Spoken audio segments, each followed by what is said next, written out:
Hriste Bože, raspeti sveti, sva Srbija na Kosovo leti. Moj Bogoje, čitajući nenapisane knjige, zaboravio si o nenapisane.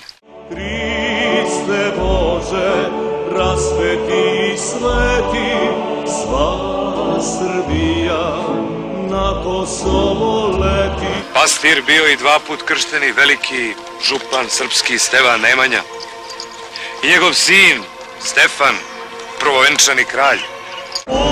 Ondoleški poleće planina, krila su joj Morava i Drina, na 3 sveto i na 3 sastavno odlazimo na Kosovo ravno. I Sveti Sava ravnoapostolni, i Stefan Uroš II, kralj Milutin, i Stefan Dušan Silni, srpski car. Odlazimo na suđeno mesto, mila majko, sestro i nevesto, s Bogom leto, jesen i zimo, odlazimo da ih pobedimo.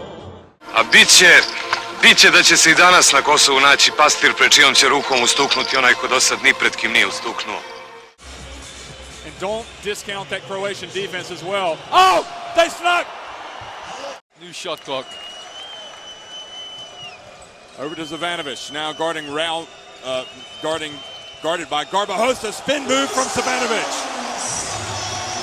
A little bit of isolation and just took Garbajosa to school. Teodosic, Tepic. Krstić sets the high pick. Tepic gets around, hands it back to Kessel. It's the 3-point shooter. Puts up a tough one and he makes it. Can you believe it? What a shot! I da će neko sunce, makar i kroz mnogo stotina godina, goneći s vrhova te gavrane i pacove, izgrejati i obasjati Srbiju. 7 on the shot clock. It's white knuckle time, baby. Fasten your seatbelt.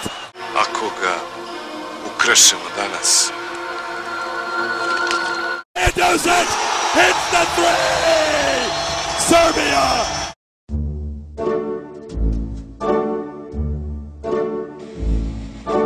Hriste Bože, raspeti sveti, sva Srbija na Kosovo leti. Hriste Bože, raspeti sveti, sva Srbija na Kosovo